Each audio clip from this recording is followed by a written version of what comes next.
स्त्री रोग विशेषज्ञ हैं और महाराज जी कह रहे थे कि शुरू के सालों में मतलब ज्ञानतावश जब इनको पता नहीं था कि कर्म का प्रभाव तो गर्भपात और नसबंदी आदि इसका किया था, अभी कुछ सालों से छोड़ रखा है महाराज जी। एक तो है कि पुराने, एक ने लिखा कि पुराने पाप जो हो गया उसका दोष मुझे जो लगे हैं या तो उसका प्रायश्चित कैसे, और दूसरे कह रहे हैं कि अगर हम किसी को मना कर देते हैं वो कहीं और जाके सफाई करा लेते हैं या फिर उसको स्त्री को या बच्चे को कुछ हो जाता तो उसका अपराध इनको तो नहीं लगेगा। नहीं, मना कर देना ठीक है, हम तुम्हारा पाप कर्म नहीं करेंगे, ये मना हमारा तो भारतीय कानून भी इस बात का विरोध करता है।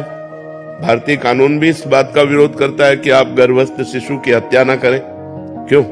भारतीय कानून भी विरोध करता है, भागवतिक कानून तो विरोध करता ही है। तो हमें लगता है इसको तो करना ही नहीं चाहिए, और जब आप मना कर देती हो तो आप पाप से बच जाती हो। अगर आप उसे कर देते हो तो आपको हत्या का पाप लगेगा, एक जीव की हत्या का पाप लगेगा और वो नरक में जाके भोगना पड़ेगा। गर्भ हत्या, भ्रूण हत्या ये महत पापों में आता है, महापापों में आता है। तो ये तो प्रायः घर गृहस्थी करवा रहे, तभी घर में दुर्गति हो रही, तभी लड़के ऐसे पैदा होते हैं मार थप्पड़ मार डंडे बूढ़ों को घर के बाहर करते हैं। क्योंकि यही जब गर्भस्थ जवान थे तो गर्भस्थ शिशुओं की हत्या की, तो वही पाप आके जिस पुत्र को बचाया उसी की खोपड़ी में बैठा तुम्हारे घर में आतंक पैदा कर देगा।